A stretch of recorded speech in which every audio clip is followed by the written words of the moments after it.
7.5% లో ఎంత మేరకు మనం మిగతా ఫెసిలిటీస్ ఇన్ఫ్రాస్ట్రక్చర్ కోసం ఖర్చు పెడుతున్నాం? నాకు తెలిసి మెజారిటీ 75% ఓన్లీ సాలరీస్. సో మిగతా 7.5% లో 25% వీటి గురించి మాట్లాడుకోవాలి అంటే lot has to be done. Board అది రికమెండేషన్స్ అయితే చేస్తాం, ఇంప్లిమెంట్ అవుతుందా లేదా? That is the main point and crux of the issue is చదువు గురించి మనం ఎందుకని మాట్లాడుకుంటున్నాం, ఎందుకని మాట్లాడుకోవట్లేదు.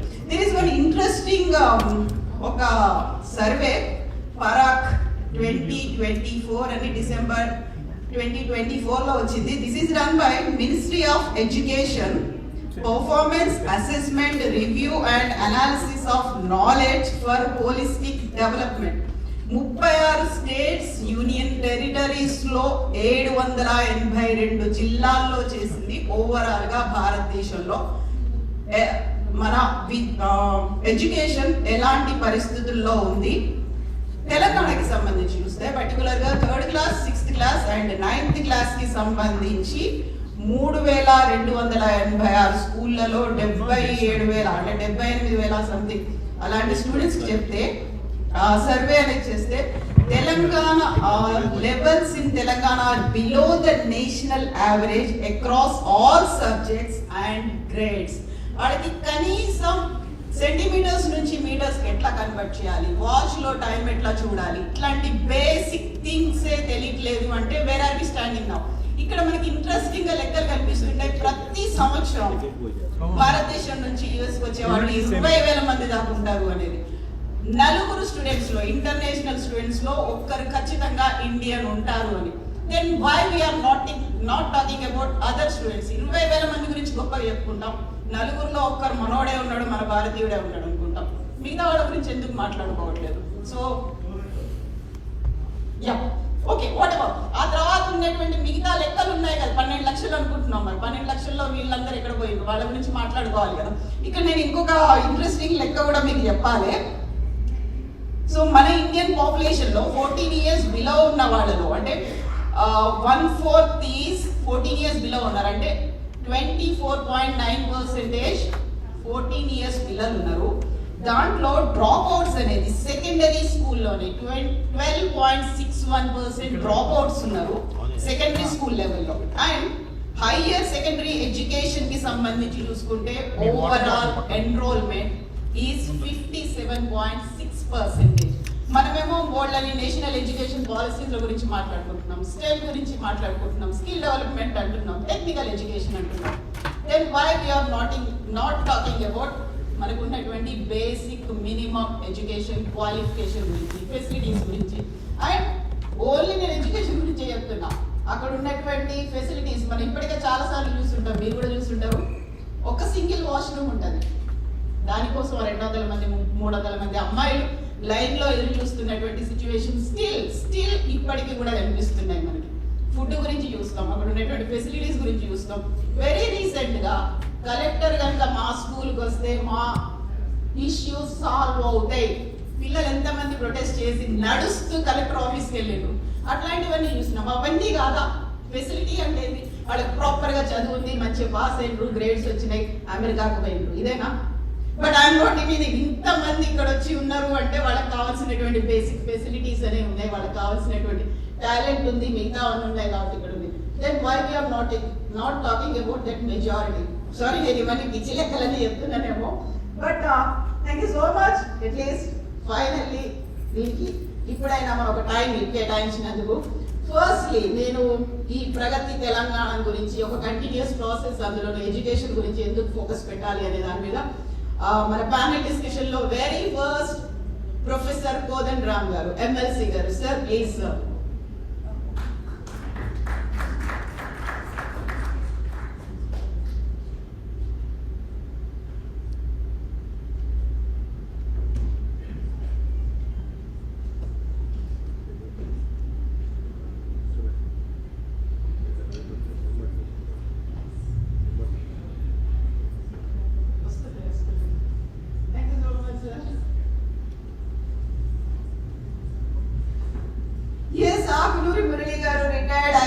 Officer, Telangana education commission chairperson.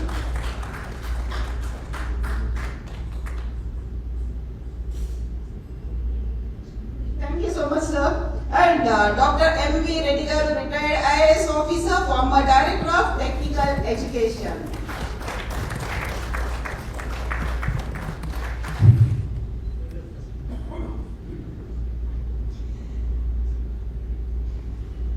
So R. Venkat Reddy garu, national convener, MV Foundation.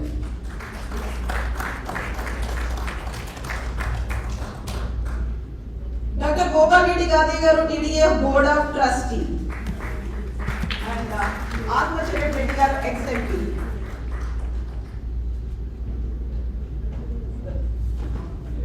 Thank you so much, sir.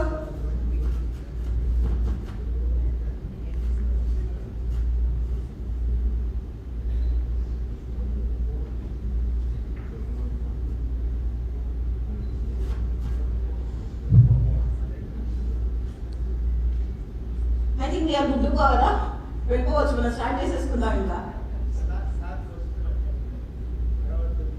నేనైతే ఫస్ట్ కోదండరామ్ గారితోనే అనుకున్నా ఎందుకంటే మురళి గారితో అయితే నేను క్లాస్ లో పెట్టుకుందాం అనుకున్నా because he is representing that okay sir sir ఇప్పుడు మనం గోల్డెన్ ఇష్యూస్ గురించి మాట్లాడుకున్నాం టెక్నికల్ ఎడ్యుకేషన్ అనుకున్నాము స్కిల్స్ గురించి మాట్లాడుకున్నాము ఇవన్నీ కూడా నెక్స్ట్ స్టేజ్ లో వస్తాయి ఫస్ట్ బేసిక్ థింగ్ ఈజ్ మనకు కావాల్సింది ఒక ప్రాపర్ ఎడ్యుకేషన్ ఒక ఫౌండేషన్ అనేది ఉండాలి మనకి ఇంగ్లీష్ కి సంబంధించి కావచ్చు లెక్కలకి సంబంధించి కావచ్చు కనీసం వాచ్ చూడలేని పరిస్థితుల్లో మనం ఉన్నాము అనుకుంటే కేవలం చదువు మాత్రమే మనం మాట్లాడిన దాంట్లో చాలా వరకు మాల్ న్యూట్రిషన్ అని ఉంది లేకపోతే వాళ్ళకి టెక్నికల్ స్కిల్స్ అనేవి తగ్గిపోయాయి ఇవన్నీ కూడా మనం నేషనల్ ఎడ్యుకేషన్ పాలసీ గురించి మాట్లాడుకుంటున్నప్పుడు ఇవన్నీ మాట్లాడుకుంటున్నాం బేసిక్ గా మాట్లాడుకోవాల్సినటువంటి ప్రైమరీ థింగ్ సో మీరైతే ఇక్కడ అన్ని విన్న తర్వాత ఒక సమ్మప్ తీసుకొని వెళ్ళి రికమెండేషన్స్ రూపంలో గవర్నమెంట్ ముందు పెట్టిన తర్వాత that has to be implemented ఏమవుతుందంటారు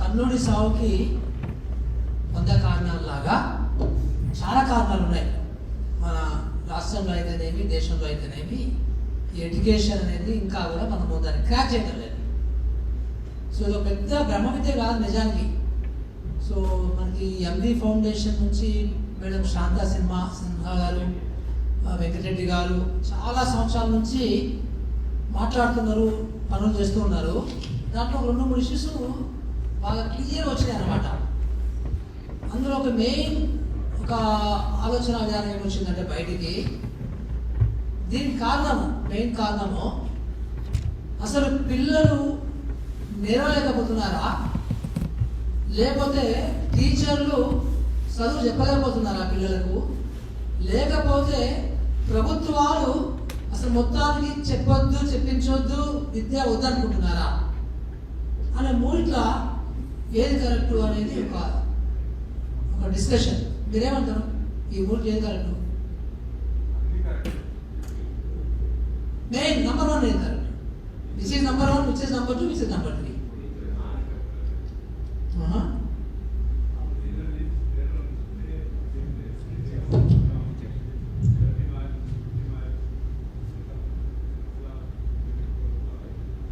టీచర్లతో చెప్పించే బాధ్యత తీసుకోవాలి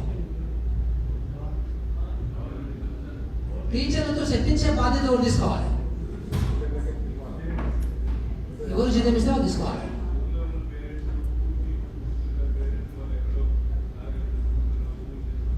బట్ ఎనీహౌ మేమందరం మేధోమదనం చేసినాక దాని మీద తేల్చింది ఏంటంటే ప్రభుత్వాలు చెప్పించదలుచుకోలేదని బయటకు వచ్చింది this is a fact open చెప్తున్నాను ఇది that is a big statement it is a big statement but is a fact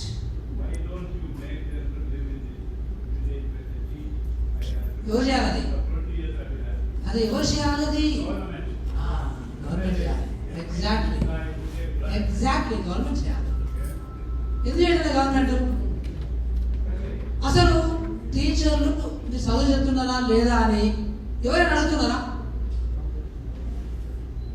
these are the issues but anyhow the impact ఏంటంటే the negative impact because of all these issues మనకి పిల్లలకి చాలా లో లెవెల్లో ఉన్నారు quality of education అనేది చాలా చాలా చాలా లో లెవెల్కి వెళ్ళిపోతుంది ఫాస్ట్ వెళ్ళిపోతుంది మన 2022లో ఈ నాస్ సర్వే కొత్తగా పాలకన్ పేరు పెట్టారు ఆ నాస్ సర్వేలో గవర్నమెంట్ ఆఫ్ ఇండియా సర్వేలో 36 రాష్ట్రాలు ప్లస్ యూనిట్ టెరిటరీస్లో మన తెలంగాణ యొక్క ర్యాంక్ క్వాలిటీ ఆఫ్ ఎడ్యుకేషన్లో ర్యాంక్ మనకి 36లో 35 ర్యాంక్ మంది. మన ఎన్నికల్లో దట్ మేఘాలయ ఉంది అంతే. మిగతా మనకంటే బీహార్లో పైన ఉంది, ఉత్తరప్రదేశ్ పైన అంటారు. సో దీస్ ఆర్ ఫ్యాక్ట్ అనమాట యాక్చువల్గా. సో ఎన్నిటి బాగా ఈ మధ్య కాలంలో మేము చాలా ఎక్కువ డీప్ డైవ్ చేసుకుంటే ఒక 2-3 విషయాలు చెప్పి నేను ముగిస్తాను. అంటే just to set context and causes. Main reason దీనికి ఏంటంటే there are too many schools in a given geography, government schools. ఇద్దరు పిల్లలు ఉన్నా కూడా స్కూలే, 5 మంది ఉన్నా స్కూలే, 10 మంది ఉన్నా స్కూలే. సో అట్లా 1000-2000 వరకు పోయింది, రకరకాలుగా ఉండేవి. సో ఇలాంటి సిచ్యువేషన్లో ఏమవుతుందంటే టీచర్స్ మనకి నంబరు క్లియర్ కట్ ఒక మండలాన్ని తీసుకొని మనము అనాలిసిస్ చేస్తే అది ప్రతి 16 మందికి ఒక టీచర్ ఉంటారు. మనకి ఈ అమెరికాలో కూడా లేరు అంతమంది టీచర్లు ఒక మండలం తీసుకుంటే కాన్సెప్ట్గా. సో బట్ ఏమవుతుందంటే because of the spread of the schools ఏమవుతుందంటే మనకి 82% ఆఫ్ ది ప్రైమరీ స్కూల్స్లో తెలంగాణలో మనకి మల్టీగ్రేడ్ టీచింగ్ అవుతుంది. అంటే ఒక్క టీచరు 5 క్లాసులు చెప్పడం సైమల్టేనియస్గా, ఒక్క క్లాస్ రూమ్లో 5 క్లాసులు కూర్చోబెట్టడం. సో ఇలాంటివి and more than 50% schools they are smaller schools. అమెరికాని మనం తీసుకునే డెవలప్డ్ నేషన్ తీసుకుంటే ది యావరేజ్ స్కూల్ సైజ్ ఎంత ఉంటుంది పిల్లలతో అనుకుంటే, సో ఇది అమెరికా ఐ థింక్ 600 ఇక్కడ ఉంది. ఇందాక నేను నా పిల్లలతో కూర్చున్నప్పుడు సో వాళ్ళ స్కూళ్ళలో ఒక స్కూల్లో 1800 మంది ఉన్నారు, ఒక స్కూల్లో 2500 మంది ఉన్నారు, ఇంకొక స్కూల్లో 580 మంది ఉన్నారు ఎలిమెంటరీ స్కూల్. సో మన స్కూల్ తెలంగాణలో average size of the school is 65. I think is one of the lowest in the world. అంటే ఏమవుతుందంటే we lakh the kind of teaching environment లేదు, లెర్నింగ్ ఎన్విరాన్మెంట్ లేదు, అండ్ ఒక డిగ్నిఫైడ్ ఎన్విరాన్మెంట్ లేదు, ఒక so secure and safe environment లేదు. So దానివల్ల పిల్లలు డ్రాస్టిక్గా మనకి గవర్నమెంట్ స్కూల్ నుంచి విత్డ్రా అయ్యి సో అటు ప్రైవేట్కి వెళ్ళిపోతున్నారు. ఇది కారణం. అట్ ది సేమ్ టైం మనము గవర్నమెంట్లో ఒక పిల్లకి పర్ యాన్నం ₹1,00,000 ఖర్చు పెడుతున్నాం. వేరే ది బెస్ట్ ప్రైవేట్ స్కూల్ కూడా ఒక జిల్లాలో బెస్ట్ ప్రైవేట్ స్కూల్ తీసుకుంటే ఆ బెస్ట్ ప్రైవేట్ స్కూల్లో మనకి ఈ ఇన్వెస్ట్మెంట్ ఎంత వస్తుందంటే ₹15,000 వస్తుంది పర్ స్టూడెంట్ ఖర్చు. సో ఏమవుతుంది మరి అక్కడ 15,000 ఖర్చు పెట్టిన దగ్గరనేమో చక్కగా 93% మనకి ఏ గ్రేడ్ పాస్ పెట్టుంటే ఇక్కడ ₹1,00,000 ఖర్చు పెట్టిన దగ్గర సో 64% మంది సి గ్రేడ్లో మిగిలిపోతున్నారు. సో ఫైనల్ రిజల్ట్ ఏంటంటే 10th క్లాస్లో ఉన్న బిగ్ నంబర్ కన్స్టబుల్ నంబర్ 30-40% పిల్లలు తెలుగు చదవడం రాదు, ఇంగ్లీష్ చదవడం రాదు, బేసిక్ న్యూమర్స్ రాదు. సో ఇది ఏం జరుగుతుంది అంటే బికాస్ వీఆర్ నాట్ మాడింగ్. పాత గవర్నమెంట్ మీకు చెప్పాలి నేను. So I'm known for this criticizing this on this government on that government. That government that chief minister never review education, not even a single minute for a period of 9.5 years. So ప్రభుత్వంలో ఏమవుతుందంటే review చేస్తేనే ముఖ్యమంత్రి గారు review చేస్తే కూడా అంతంత మాత్రమే జరిగే ఇలాంటి ఒక సొసైటీలో just imagine what happens if the government doesn't bother. So these are the issues మనకి. సో దీనికి సంబంధించిన బడ్జెట్ ఇస్ అంత బిగ్ ఇష్యూ. సో ఈరోజు ఇందాక చెప్పినట్టుగా 28 రాష్ట్రాల్లో మధ్య లోయెస్ట్, ప్రపంచం మొత్తంలో కూడా ఇన్ టర్మ్స్ ఆఫ్ జీడిపి జనరల్గా 6% ఆఫ్ జీడిపి మనం ఖర్చు పెట్టాలి. సో అట్లాగే గవర్నమెంట్ ఆఫ్ ఇండియా 50% బర్డెన్ తీసుకోవాలి, స్టేట్ గవర్నమెంట్ 50% బర్డెన్ తీసుకోవాలి. Because the taxes are shared between government of India and state governments is 50-50. So and education ఉమ్మడి జాబితాలో ఉంది కాబట్టి ఇద్దరు బాధ్యత తీసుకోవాలి. కానీ మన దేశంలో గవర్నమెంట్ ఆఫ్ ఇండియా ఇస్ వాళ్ళ బడ్జెట్ రోజు తగ్గిపోతుంది. ఇటు వీళ్ళ బడ్జెట్ తగ్గిపోతుంది, అటు వాళ్ళ బడ్జెట్ తగ్గిపోతుంది. It's one of the lowest budget so given by the government of India in compare to other nations. So ఇట్లా చాలా ప్రాబ్లమ్స్ అయితే ఉన్నవి. సో మేబీ దీనికి సంబంధించి సివిల్ సొసైటీస్లో పెద్ద పని ఉంది. సో ఆ సివిల్ సొసైటీస్లో మనకి ఆ టీడీఎఫ్ కూడా ఒక సివిల్ సొసైటీనే నా ఉద్దేశంలో. Maybe this is kind of international civil society.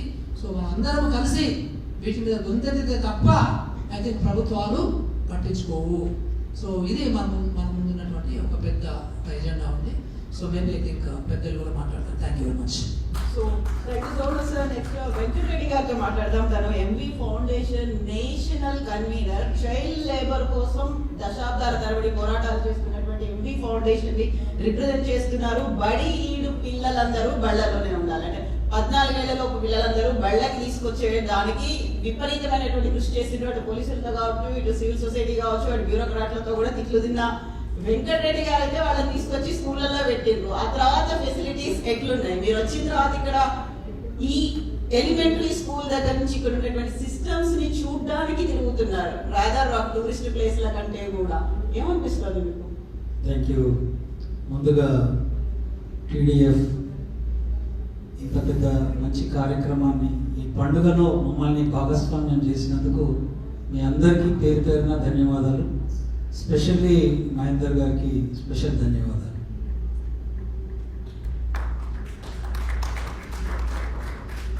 చాలా లేట్ అయింది.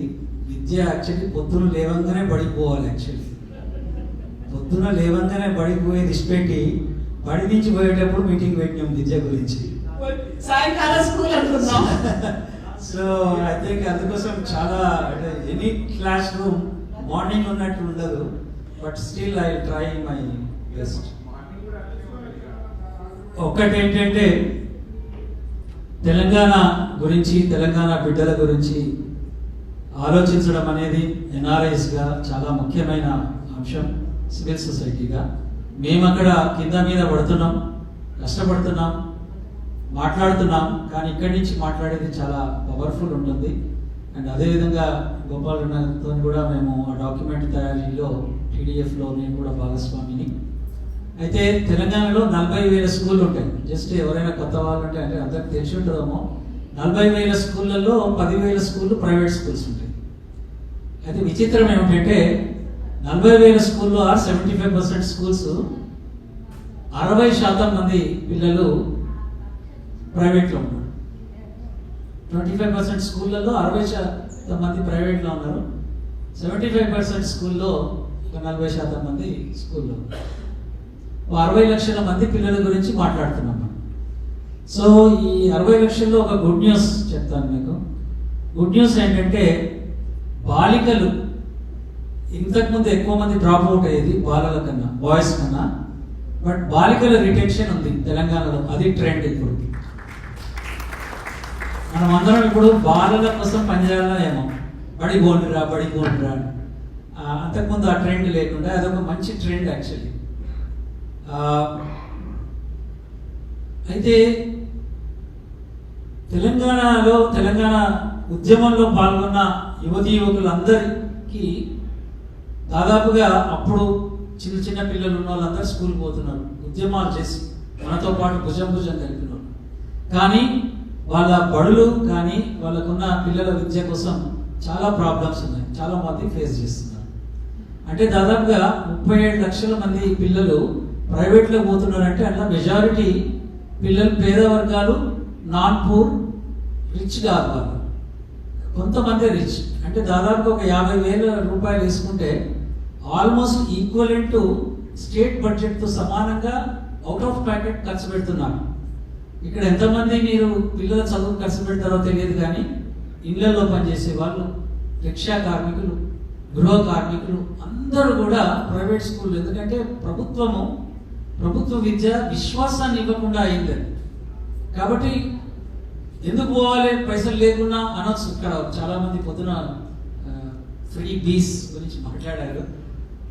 కానీ మా పిల్లలు మా లాగా ఉండొద్దు, మన తల్లిదండ్రులు అన్నట్టే వాళ్ళు కూడా మా పిల్లలు మాలాంటి బడికి పోవద్దు, మంచి బడికి పోవాలి అనే ఉద్దేశంతో ఈ విధంగా జరుగుతుంది. అయితే ప్రభుత్వం బడ్జెట్ చాలా ముఖ్యం.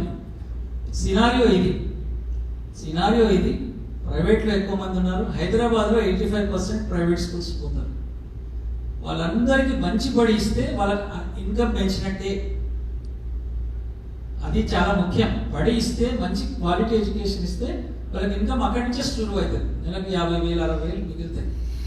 సో ఒకటి బడ్జెట్ పెంచి మంచి స్కూల్స్ ఏర్పాటు చేయాలి. రెండోది ఇంతకుముందు సార్ చెప్పినట్టుగా కేంద్రీయ విద్యాలయ మోడల్స్ ఉన్నాయి, పెద్ద పెద్ద స్కూల్స్ ఉన్నాయి. అటువంటి స్కూల్స్ మండలానికి 4-5 స్కూల్స్ కనుక ఏర్పాటు చేస్తే పిల్లలకు విశ్వాసం కలుగుతుంది. బడి అంటే ఇది అని. బడి అంటే టాయిలెట్ కూడా పోకుండా ఉండే బడి ఎట్లా బడి అవుతుంది అది అనేది పిల్లలు అడుగుతారు మమ్మల్ని. ఒక పాప ఏం అడిగిందంటే, సార్ మీరు బడికి రమ్మంటారు, భోజనానికి పిలిచి విస్తర్ గుంజినట్టుంది సార్ మీ బడి అన్నారు. అంటే ఏది మీ బడిలో అన్ని వసతులు లేవు, సౌకర్యాలు లేవు. సో ఇవన్నిటికీ ఫండింగ్ చాలా ముఖ్యం. రెండవది డీసెంట్రలైజ్డ్ పరిపాలన ఉండాలి. స్కూల్స్లో చీఫ్ మినిస్టరే టీచర్ను నియమించడం కాకుండా డీసెంట్రలైజ్డ్ ఉంటే ఆ స్కూల్స్ను బాగు చేసుకోవడానికి వాళ్ళకి అధికారం ఉంటుంది. స్కూల్ మేనేజ్మెంట్ కమిటీస్ ఉండాలి. అదేవిధంగా అర్బనైజ్డ్, నేను పొద్దున కూడా ప్రశ్న అందుకే వేశాను, అర్బనైజ్డ్ అవుతుంది తెలంగాణ. అక్కడ స్కూల్స్ పెట్టక చాలా రోజులైంది. సో ఆ విధానాన్ని కూడా అర్బన్ కోసం సపరేట్ పాలసీ ఉండాలి. ఐ థింక్ మన పాలసీలో మళ్ళీ మనం రీలుక్ చేయాలి సార్ టీడీఎఫ్లో. ఎందుకంటే urban is completely different scenario, దానికి ప్రత్యేకమైన ప్రణాళిక ఉండాలి. మూడోది రిమోట్ ఏరియాస్ ఉన్నాయి. ఇక్కడ ఎవరు గద్వాల్ నుంచి కనపడలే ఎన్ఆర్ఐ, నల్గొండ, వరంగల్, నిజామాబాద్. సో ఆ బ్యాక్వర్డ్నెస్ ఉంది. అది కొత్తకోట ఉన్నారు. బట్ గద్వాల్ సార్, గద్వాల్లో అసలు పోయిన విద్యా సంవత్సరము 140 మంది టీచర్లు లేకుండా ఒక మండలంలో స్కూల్ నడిచింది. అంటే అర్థమైంది, స్కూల్ టీచర్ లేకుండా స్కూల్ నడిచింది. సో ఇది సీరియస్ ఇష్యూ. ఎన్ఆర్ఎస్గా నా కోరిక ఏమిటంటే, అంటే నెక్స్ట్ 25 yearsకు మహేందర్ ఉన్నాడా, Mahender and all of you, Mahender స్కూల్కి వెళ్ళాను. అక్కడ సైన్స్ ల్యాబ్ నడుస్తుంది, ఒక మోడర్న్ లైబ్రరీ ఉంది. ఇవన్నీ కావాలి పిల్లలకు, అన్ని స్కూళ్ళకి కావాలి. ఒకటే స్కూల్ ఎందుకు పెట్టుకుంటాను, నేను తగాదా పెట్టుకుంటున్నాను మహేందర్తో. అరే ఒకటే స్కూల్ ఎట్లా పెడతాం? ఒక స్కూల్ అంటే పిల్లలు తెలంగాణ డెవలప్మెంట్ ఫోరం అని చెప్తావు, ఒక స్కూల్కి ఎట్లా పెడతావు అని నేను నా తగాదా అడుగుతాను. మీ అందరితో తగాదా. సో సమ్వేర్ ఎక్కడో పాలసీ లెవెల్లో పని ఎట్లా కొనసాగించాలి విద్య కోసం అనేది. ఇప్పుడు లక్కీలీ మన సార్ ఉన్నారు కాబట్టి, కమిషన్లో ఉన్నారు కాబట్టి, కోదండ్ సార్ ఉన్నారు కాబట్టి మనము మెసేజ్ తీసుకుపోవడానికి అవుతుంది. పొలిటికల్ విల్ ఉండాల్సిన అవసరం ఉంది. దీని అంతటికీ ఏంటంటే రాజకీయ సంకల్పం. ప్రతి పిల్లలు సమానమే. రేవంత్ రెడ్డి గారి మనవడు ఆ గద్వాల్లో ఉన్న ఆ దళిత పాప కూడా సమానమే అనే ఒక పర్సెప్షన్ ఉంటే తప్ప ఈ బడి బాగుగా. సో అందరూ నేను ఇక్కడ చూసినప్పుడల్లా ఆ జియోగ్రఫికల్ ఏరియాలో ఉన్న వాళ్ళందరూ అదే బడికి పోవాలట. అది ఎంతో బ్రహ్మాండం. ఆ జియోగ్రఫికల్ బంజారా హిల్స్లో ధనవంతులు ఉంటారు, పేదవాళ్ళు ఉంటారు. అక్కడక్కడ ఎక్కడ ధనవంతులు ఉంటే అక్కడ పేదవాళ్ళు ఉంటారు. వాళ్ళు ఇద్దరు పిల్లలు ఒక బడికి పోతే ఇది ఎలీట్ పిల్లలను వంచినట్టు. పేద పిల్లలు లేకపోతే క్లాస్ రూమ్లో ఇట్స్ నాట్ పేద పిల్లలు వంచడం కాదు, ధనవంతుల పిల్లల్ని పేద పిల్లలు కలవకుండా చేసే వంచన ఇది. అప్పుడే ఆకలి అంటే తెలుస్తుంది, సమాజం అంటే తెలుస్తుంది. సో ఒక నేబర్హుడ్ స్కూల్ ఉండాలి అనేది మనము దాని మీద పనిచేయాల్సిన అవసరం ఉంది. పిల్లలు అండ్ పొద్దున చెప్పారు మనం. ఇంకొకటి ఏంటంటే ఈ లెర్నింగ్ లెవెల్స్ తక్కువ ఉండడానికి ఇంకొక ముఖ్య కారణం చివరిగా తెలంగాణ. దీని మీద మీరు థింక్ చేయాల్సింది. ఎంత మీరు ఐటీ గీటీ అన్ని హైదరాబాద్లో పెట్టినా 36% of 0 to 5 year population is mall nourished. పోషకాహార విలువలు తక్కువ ఉన్న పిల్లలు 36%. It's not poor, again non poor, middle class కూడా ఉన్నారు, మేబీ రిచ్ కూడా ఉండొచ్చు అందులో. 36%. సో వాళ్ళ ఎదుగుదల కాకుండా చదవమనడం. ఆకలితో ఉన్న క్లాస్ రూమ్స్ ఉంటాయి అప్పుడప్పుడు మనకి, హంగ్రీ క్లాస్ రూమ్స్. బ్రేక్ఫాస్ట్ ఉండాలి వాళ్ళకి, ఇదొక డిమాండ్ మనం చేయాలి. పిల్లలందరికీ బ్రేక్ఫాస్ట్ ఉండాలి, పిల్లలందరికీ పౌష్టికాహారం ఉండాలి, పిల్లలందరికీ నాణ్యమైన విద్య ఉండాలి. ఇవన్నీ చేస్తే తప్పకుండా జరుగుతుంది. ఎన్ఆర్ఎస్గా, టీడీఎఫ్గా ఇది మీకు సాధ్యమే అని నేను నమ్మి ఈ ఊరు నుంచి పోతున్నాను. Thank you very much. Thank you so much Venkata Reddy గారు. అండ్ ఎక్స్-ఎంపీ ఆత్మచరణ్ రెడ్డి గారు కూడా వచ్చారు. Please sir.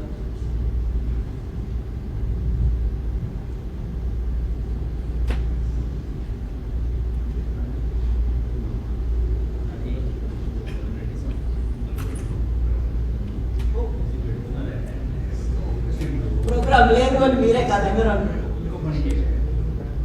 Okay. So Dr. M.V. Reddy garu, retired IAS, former director for technical education. Sir, Stanford University కి వెళ్ళి చూసొచ్చిండ్రు మీరు, అండ్ ఇక్కడ ఉన్నటువంటి 4 రోజులు you wanted to visit surroundings లో ఉన్నటువంటి స్కూల్స్ ని వీటిని విజిట్ చేద్దామని. How government schools are performing, కాలేజీలు ఎట్లున్నాయి, ఎందుకని గవర్నమెంట్ స్కూల్ కి అంత విలువనిస్తున్నారు, విద్యా వైద్యం ఇన్ని మనం మాట్లాడుకుంటున్నాం. వాటికి వెరీ లెస్ బడ్జెట్ అనేది ప్రతిసారి రాష్ట్రం అటు కేంద్రాల్లో అయితే తక్కువ కేటాయిస్తుంటాయి అనేది ఉంటుంది. So why we need to focus and progress ఎందుకని పెట్టాలంటారు ఎడ్యుకేషన్ మీద?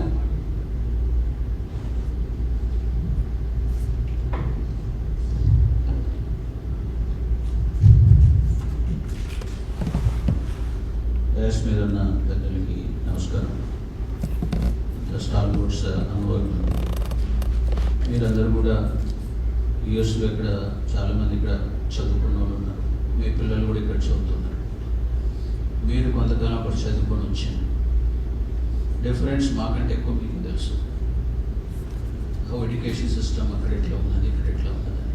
So your the people who have to suggest. మీరు ఇంట్రాక్షన్స్లో మీరే ఇక్కడ ఉన్న ప్రభుత్వంలో ఉన్నారు కాబట్టి పెద్ద ఆయన కోదండరామ్ గారు, ఆనరబుల్ ఎమ్మెల్సీ, మరి మురళీ గారు పోరాట యోధుడు, అతను ఎడ్యుకేషన్ కమిషన్ చైర్మన్, వెంకటరెడ్డి గారు రాష్ట్ర వ్యాప్తంగా, ఉమ్మడి ఆంధ్రప్రదేశ్ రాష్ట్ర వ్యాప్తంగా ఇప్పుడు దేశానికి విస్తరించి పనిచేస్తున్నారు. Is also adviser to education commission, అది ఎవరు మెన్షన్ చేయట్లేదు. ఆయన అడ్వైజర్. మరి గోపాల్ రెడ్డి గారు ఇస్ ఎ స్టాల్వర్డ్, అన్ని వైపుల నుంచి అటు రాష్ట్రంలో ఏం జరుగుతుందో తెలుసు. మరి మీరు నాకు పెద్దగా తెలియదు, వారు ఎక్స్ఎంపీ అని తెలుస్తుంది కాబట్టి వారికి ప్రభుత్వంలో పాలసీలు వాళ్ళకని తెలుసు. నేను ప్రధానంగా 2-3 విషయాలు ఏంటంటే, పిల్లల్ని అడ్మిట్ చేసిన తర్వాత, సరే ప్రభుత్వ స్కూళ్ళ గురించి వెంకటరెడ్డి గారు, మురళి గారు చెప్పారు, కోదండరామ్ గారు కూడా వారి హైయర్ లెవెల్లో చెప్తారు. పిల్లల్ని అడ్మిట్ చేసేటప్పుడు తల్లిదండ్రులు వాళ్ళ ఇష్టం ఏంటిది అనేది తెలుసుకోరు. అటు టీచర్స్ కూడా పిల్లలకి యాప్టిట్యూడ్ ఏమాత్రం తెలుసుకోరండి. ఎంతసేపు ముందు నుంచి వీళ్ళని ఐఐటికి కోచింగ్ పంపాలి, లేకుంటే డాక్టర్ చేయాలనేది ఇప్పుడు తక్కువైంది. ఆ తర్వాత సాఫ్ట్వేర్ ఇంజనీర్ యూఎస్కి పంపాలి, లేకపోతే సివిల్ సర్వీస్లో ఐఏఎస్లో ఐపీఎస్లో చేయాలని ట్రస్ట్ చేస్తున్నారు పిల్లల మీద. ఆ పిల్లల్లో ఉన్న న్యాచురల్ టాలెంట్ని గుర్తుపట్టట్లేదండి. ప్రతి ఒక్క పిల్ల అమ్మాయికి కానీ అబ్బాయికి కానీ ఒక యాప్టిట్యూడ్ అనేది ఉంటుంది, ఒక న్యాచురల్ ఇన్బార్న్ టాలెంట్ అనేది ఉంటుంది, ఇంట్రెస్ట్ అనేది ఉంటుంది. అది గుర్తుపట్టట్లేదు. This is the biggest challenge Indian education system in తెలంగాణలో. ఇప్పుడు అట్లా వాళ్ళని తెలుసుకోకుండా ట్రస్ట్ చేయడం వల్ల they are not able to proceed further. వాళ్ళ టాలెంట్ బయటకు రావట్లేదు.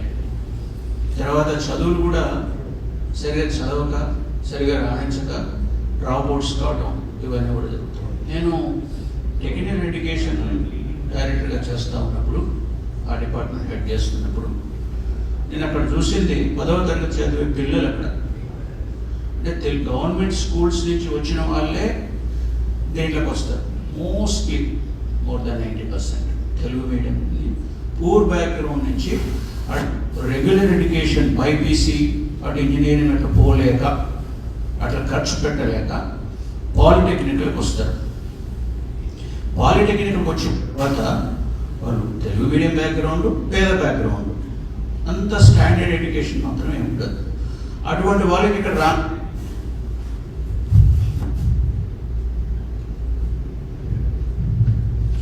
ఇక్కడికి రాగానే వాళ్ళకి హై లెవెల్ ఇంగ్లీష్ మీడియం, రెండవది high dose of syllabus. Maths, English అయితే హై లెవెల్లో ఉంటాయి. అక్కడ వచ్చిన తర్వాత తెలిసింది ఏంటంటే ఆల్మోస్ట్ 60% పిల్లలు either drop out or fail. Is a fact, sir. Please attention. Then, yeah, 60% పిల్లలు ఫెయిల్ అవుతుండ్రు, ఆ డ్రాప్ అవుట్ అయ్యి వెళ్ళిపోతాం. ఎందుకంటే ఒక ఫియర్ సైకోసిస్. అక్కడికి ఆ పాలిటెక్నిక్ ఇంగ్లీష్ మీడియం, ఆ తర్వాత మ్యాథ్స్, హై స్టాండర్డ్ మ్యాథ్స్, తర్వాత హై స్టాండర్డ్ ఇంగ్లీష్ వాటికి. తర్వాత ఎగ్జామినేషన్ సిస్టమ్ కూడా ఈ మల్టిపుల్ చాయిస్ కాదు, ఇంగ్లీష్లో రాయాలి పారాగ్రాఫ్స్. ఇంకా ఫియర్ సైకోసిస్ వచ్చేసి వాళ్ళు డ్రాప్ అవుట్ అయిపోయి చాలామంది డ్రాప్ అవుట్ అవుతారు. వాళ్ళు వీళ్ళు నిలబడి రాస్తే ఫెయిల్ అయిపోతారు. నేను చూసిన తర్వాత వీళ్ళందరితో మాట్లాడుతారు. ఇమీడియట్ నేను గ్రామీణ ప్రాంతం నుంచి వచ్చిన వాడిని, గవర్నమెంట్ స్కూల్స్ నుంచి వచ్చిన వాడిని, వ్యవసాయం చేసుకొని వచ్చిన వాడిని, గ్రౌండ్ రియాలిటీస్ తెలుసు కాబట్టి అసలు ఎందుకు ఫెయిల్ అవుతారు, వీళ్ళు ఎందుకు డ్రాప్ అవుతారు, అసలు మీరంతా ఎందుకున్నారు ఇన్ పాలిటిక్స్ ఏంది?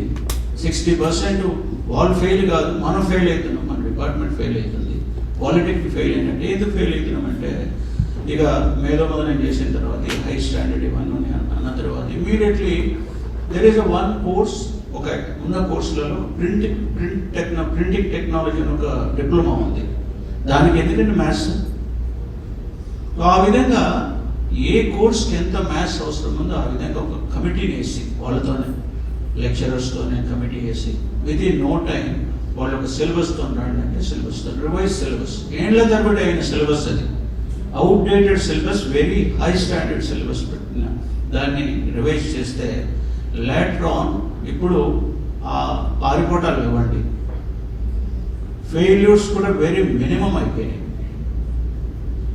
ఆ తర్వాత కెన్ యూ బిలీవ్ ఇప్పుడు గవర్నమెంట్ స్కూల్స్లో కూడా ఇదే పరిస్థితి. There is no refresher training program to the teachers. Even I have observed in polytechnics lecturers, there is no refresher course అండి. అంటే టెక్నాలజీ వాళ్ళకి అప్డేట్ కావద్దా, నాలెడ్జ్ అప్డేట్ కావద్దా, స్కిల్స్ అప్డేట్ కావద్దా? So there is no training. War footing మీద TOT పెట్టినాం.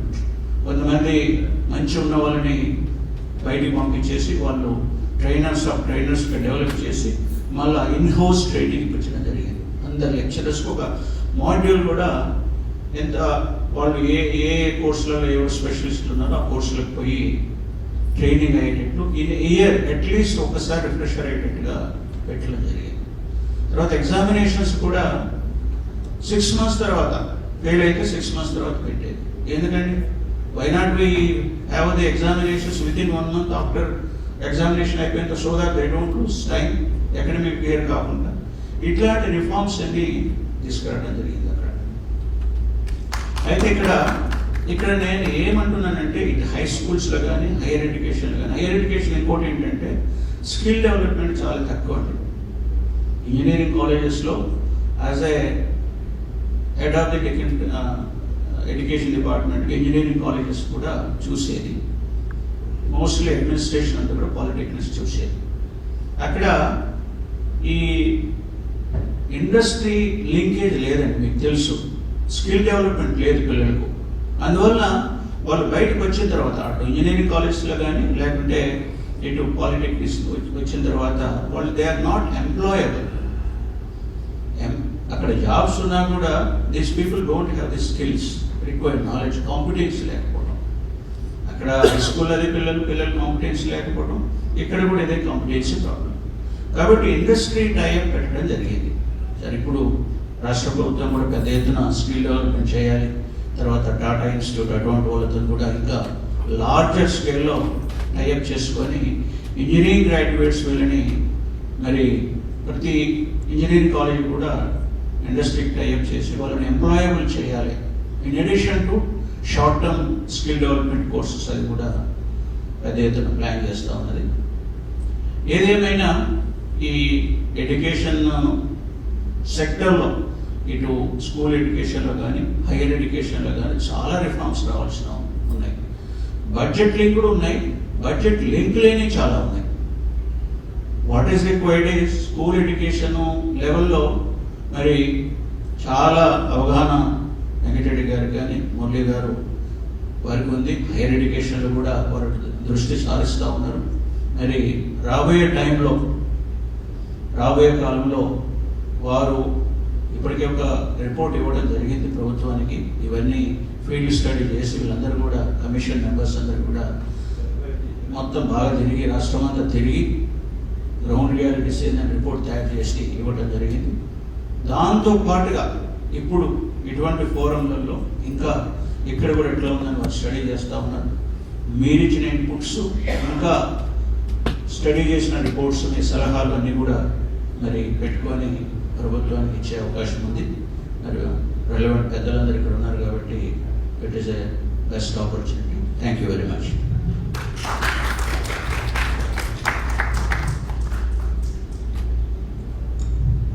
Thank you so much sir. Ex MP Atmasharan Reddy గారు ఉన్నారు.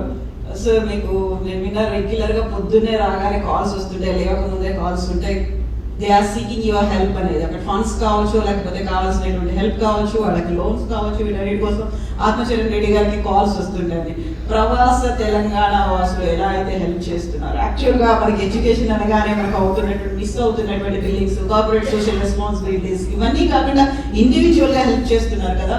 వాట్ డూ యూ ఫీల్ ఆ టైంలో మీకు కాల్స్ వస్తున్నప్పుడు, లేకపోతే వాళ్ళకి హెల్ప్ చేయాలి అనుకున్నప్పుడు సడన్ గా మీరు ఏమనిపిస్తుంది అప్పుడు?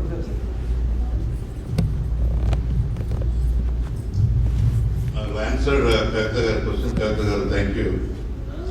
The answer I really want to thank and congratulate TDF entire team. I really not to take any individual's name because the time factor is essential, and also it's the end of the evening. I never realized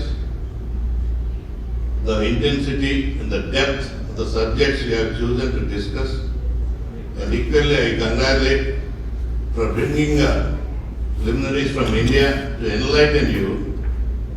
At the same time, I want to thank the founding members like Gopal, T.R. Reddy garu and Madhu and many others. It took you all 25 years. You have beaten up many times. You've taken a lot of heat. I know Gopal more than anybody else here. Sometimes he comes as a confrontationalist, but his heart is pure. ఆయన ఉత్తమ్ అంటాను.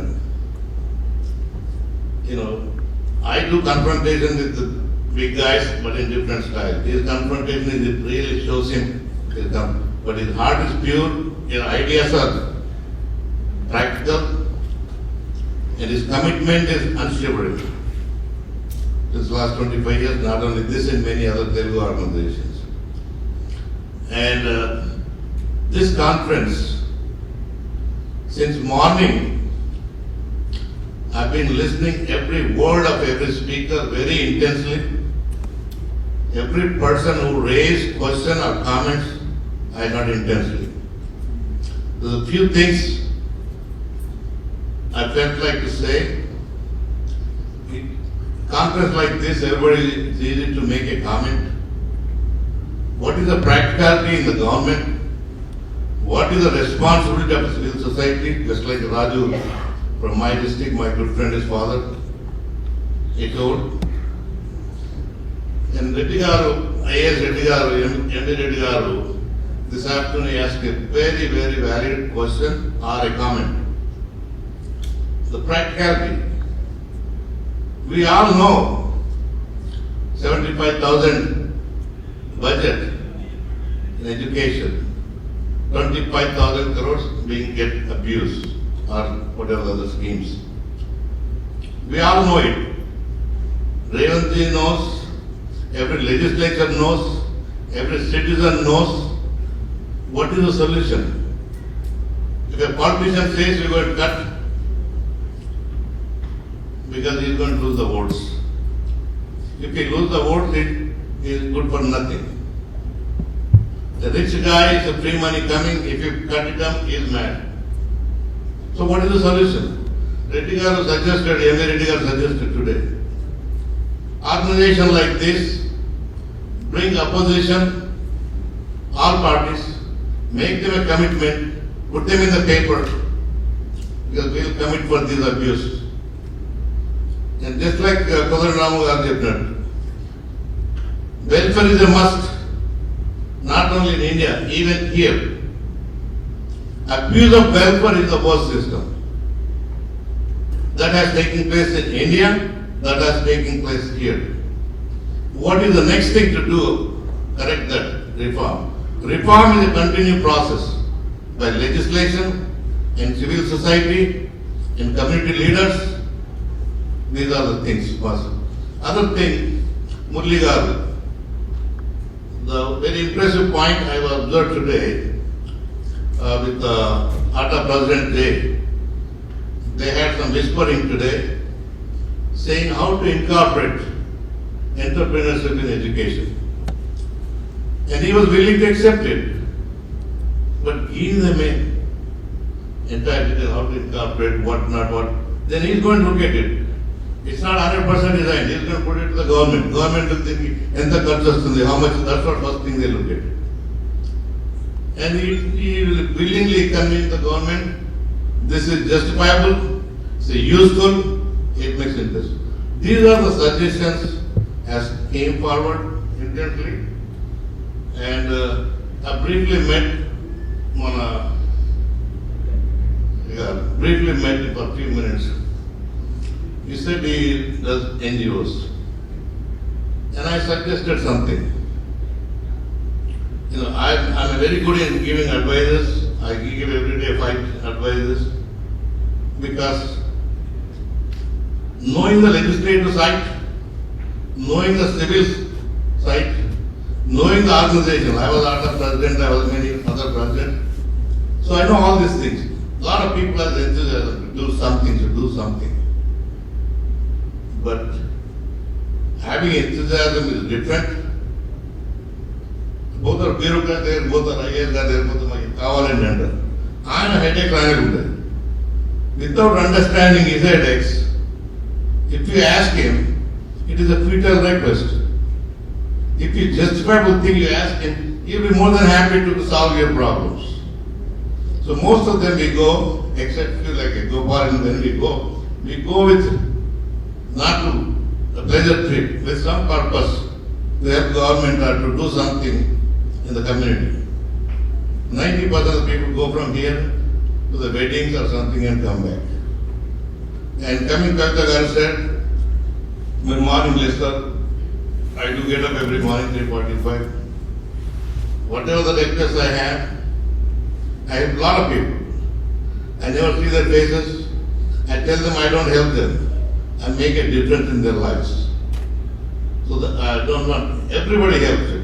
The guy who makes 10 rupees, he gives 1 rupee, that's help. So these are the things, coming to the today's topic of the education. Education is the biggest asset. Education is the biggest treasure, any person. Education is the knowledge. Knowledge is a continuing process. And a lot of times, I see recently a lot of IT guys come, every week I get 10 people asking, Anna, get me a job. My visa is expiring. I got in trouble with the visa. Then I sent to the interview. They called me, Anna, we game the Then I tell them, what about you? Finish India engineering education, అవునన్నా డిగ్రీలు ఉన్నాయి వాడికి కానీ ఏం లేదు. Then I become helpless. Then I tell them what is the best source we can help him. And I ask him to take machine learning course or something. So these are the practical things. It is easy to a good eloquent speakers like this,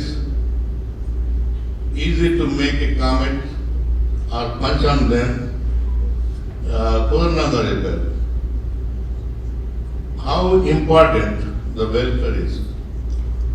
A new party comes into power, they put couple of them, like the present government, all the ladies are free in the RTC buses. Because they feel like they have to give. The society is becoming, you give them, they demand more. Similarly, they have to do something with the constraint of the budget point of view, it should not be very expensive. So they put all ladies are free. Probably next government or the next term, they may do something else. So, without taking much time, every aspect of today's discussion, education is equally important. Water topic was very equally important, or many other topics. And Because of time constraint, I honestly want to congratulate the organization, each and everyone, for doing an extremely job. And many MCs here, like Kavita Garu and others, who took this podium to conduct each section of it.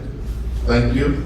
And from the bottom of my heart, people who came from India to hear our voices, hear our concerns, hear our suggestions, and hopefully they'll come up with some ideas and your ideas, your visions. People like Gopal can take a lead, and Madhu, they are very good in eloquently writing the issues in practical way. That will definitely be a productive one. And let's not forget what 50 years from now we do. Let's do what we're going to do tomorrow, day after tomorrow. Take it one day at a time, and it will make a definitely difference on the society and our community, society by large, our country. God bless you all. Thank you very much. Thank you so much, sir. So, Venkat Reddy garu, మీరు చెప్పిన బట్టి valid points consider చేయాల్సిన అవసరం ఉంది. రెడ్డి గారు, thank you so much sir. And Gopal Reddy గారు, so you are adapting government schools, అక్కడ వాళ్ళకి కావాల్సినటువంటి ఫెసిలిటీస్ ఇవన్నీ ప్రొవైడ్ చేస్తూ వస్తున్నారు. ఒక్కొక్క పర్సన్ ఒక్కొక్క స్కూల్ని అడాప్ట్ చేసుకొని చేయడమా, లేకపోతే గవర్నమెంట్కి కావాల్సినటువంటి హెల్ప్ చేయడమా, గవర్నమెంట్ ఏం చేయాలంటారు, లేక ఇక్కడ ఉన్నటువంటి ఎన్ఆర్ఐలందరూ వచ్చి మన భారతదేశంలో ఇన్వెస్ట్ చేయండి, this is the call of Modi గారు, మన పిఎం మోడీ గారు చెప్తున్నారు. But what about government schools కావచ్చు, అక్కడ ఉన్నటువంటి ఫెసిలిటీస్ కావచ్చు, దానికోసం ఏం చేయాలంటారు?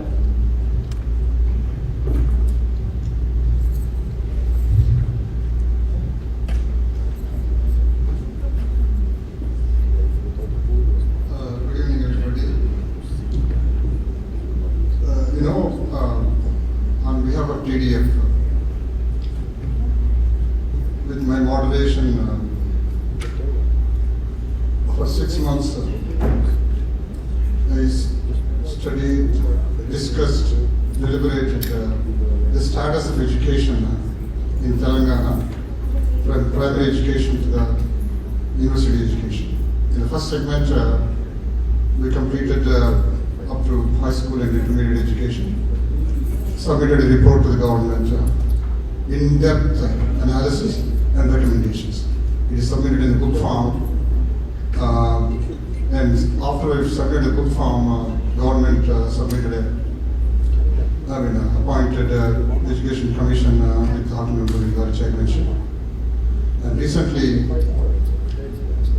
we submitted a preliminary report on higher education status of it and some recommendations to the government, and we are finalizing it, all the details. Education in Telangana is in a sad state. It is regressing, and so also in the country. The thing is that the Telangana standards are at the bottom.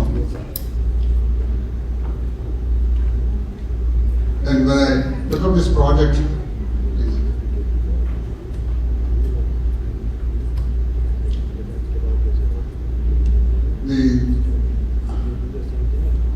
I'll tell you an example. As even the national budget has not increased education budget percentage, even not to meet the inflation in the last 5 years. And at one point in history, the scientific temperament of Indians was extraordinary. Over the course of history, it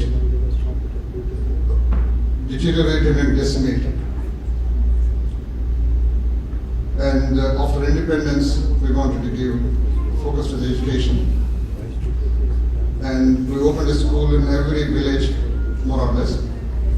Opened college education, IITs and all that. And we made a significant progress. And the progress seems to have stalled to an extent. We passed a right to education amendment in 2009. That high school education is a constitutional right for all the students of high school. age 15 or high school level. It is not being implemented. And particularly in Telangana, for the last 25 years, the education has progressed into more than 50% of the student population, high school student population of 60 lakhs are in private schools. Every segment of the population has recognized the importance of education. The people who work in our houses as housemaids, they send their students to private schools today, thinking they are getting a better education. Are they? 70% of the private education standards are not up to the par. Even those students who come home with a high school certificate can't read a newspaper, can't write a letter. This is fact. And so this is a fact, you know. Don't think the private education, privatization, you know, is taking care of it. Okay? It's not. And today, when I was discussing all these issues, a person said, today, a government teacher is better qualified, has a better process of being selected, but he sends his own kid to a private school where the teacher is not as qualified as him and would not learn anything better unless he takes care of a big part of his son's education. So this is reality today. And why government is not focused on education? The fundamental problem is culture. Do we believe in the guy at the lower level need to have a quality education? That is fundamental. So honestly, you know, when I started high school, where I attended my primary school, you know what village Daravar said? Of course, I was a Daravar to an extent. You go for it, you can learn Mawul high school and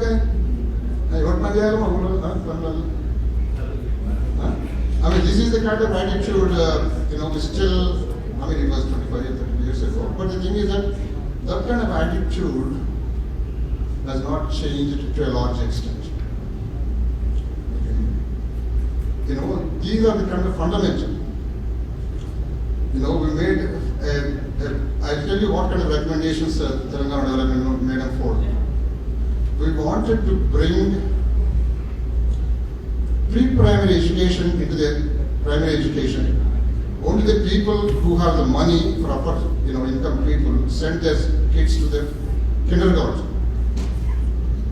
And the villages level, the poor people send their kids to, they don't have a kindergartens, but they send it to the Anganwadi, where they don't get any preparatory coaching or, you know, nurture to prepare for the primary school. And the education deteriorated about 30 years ago when they truncated high school into 10th class high school and 2 years of intermediate education. And government not opening up adequate number of intermediate colleges and opened into a private education system.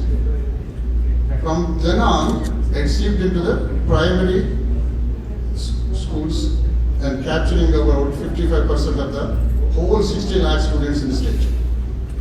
Not helping much the standards improvements at all. So the recommendation is to bring back the 12 standards of education, make it a high school, make it a vocational as part of the high school education of 12 units. We conducted a seminar of, you know, in 2013, vocational education and skills development in partnership with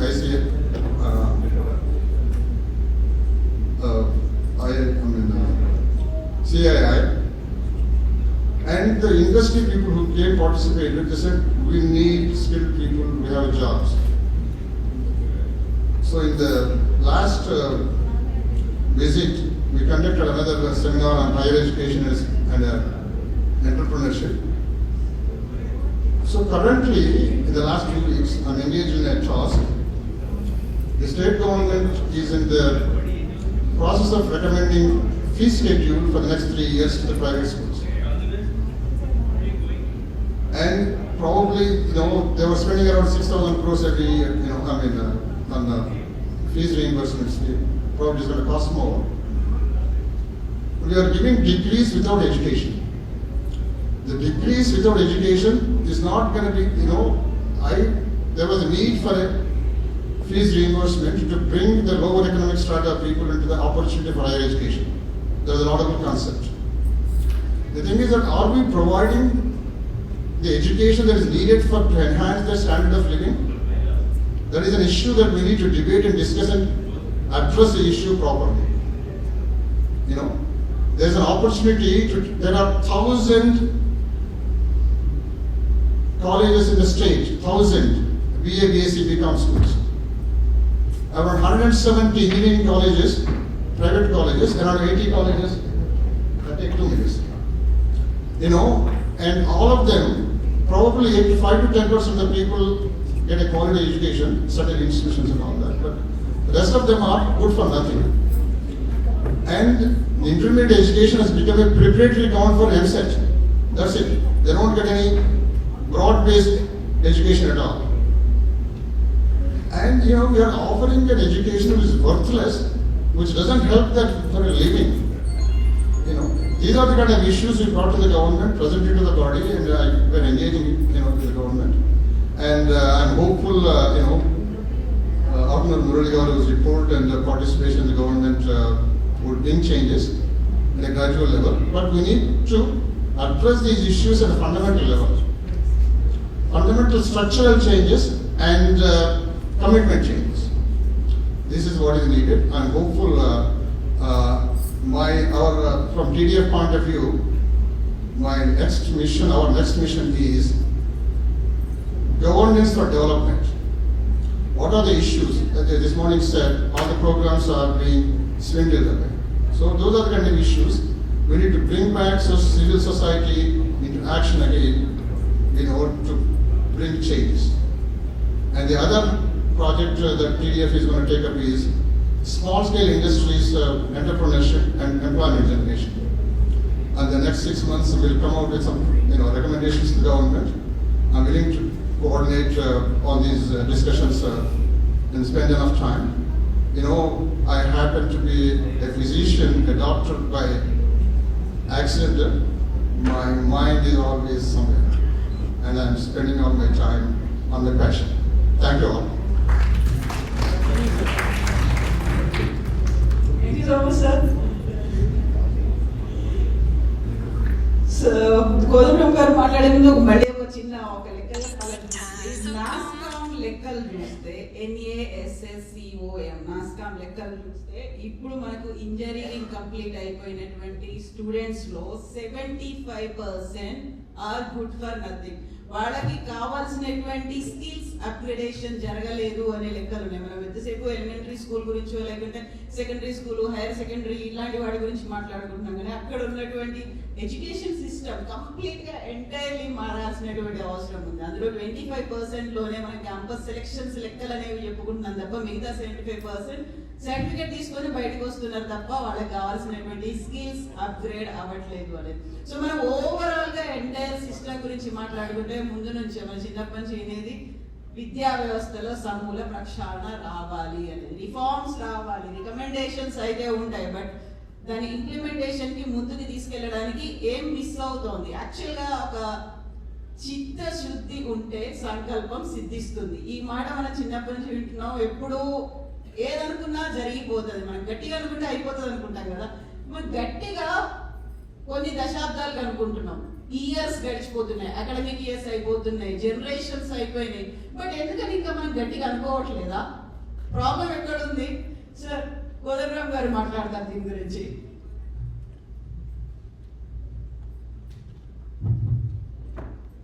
కవిత గారికి, ప్యానలిస్టులకు, మీకు అందరికీ వందనం. ఈ విషయం మీద మాట్లాడే ముందు నేను ఒక చిన్న ఘటన మీకు చెప్పాలి. 30-40 ఏళ్ల క్రితం శాంతా సిన్హా గారితో పాటు వెంకటరెడ్డి గారు కూడా ఉన్నారు. మేమంతా హైదరాబాద్ పక్కన గ్రామాలు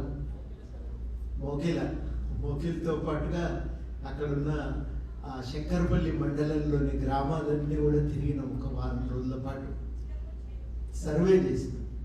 పిల్లలు స్కూల్కు పోతే తల్లిదండ్రులు ఎందుకు పంపిస్తున్నారు, పోకపోతే ఎందుకు పంపట్లేదు, కారణాలు తెలుసుకోవాలి. ఆ సర్వేకు వెళ్ళినప్పుడు కొత్త సమాచారం రాబట్టడం కోసం కొన్నిసార్లు కొన్ని ప్రశ్నలు కూడా మేము వేసినాం. నేను ఒక ఇంటికి వెళ్ళినప్పుడు ఒక మహిళ అన్నది, మీ పిల్లలు వెళ్తున్నారా అమ్మ బడికి అంటే పోతున్నారన్నది. బడికి పోతే ఉద్యోగాలు రావు, ఏం రావు, ఎందుకు దొరుకుతున్నావు అని అడిగిన. అంటే ఆమె నన్ను చూసి నవ్వి, అట్లా మాట్లాడితే సార్ అని అన్నది. ఉన్నమాట చెప్పిన కదా అన్నీ అన్న, నువ్వు అట్లా అంటున్నావు కానీ బడికి పోకపోతే చాలా పరేషాన్ అవుతాం సార్ అని అన్న. ఏమవుతుంది అని అన్న. బస్ స్టాండ్కి పోతే ఆ బోర్డు మీద ఏం రాసిందో కూడా నాకు చదవరాదు. పక్కన వాళ్ళని అడిగితే వాళ్ళు నన్ను చూసి నవ్వుతారు, ఏలనే చేస్తారు.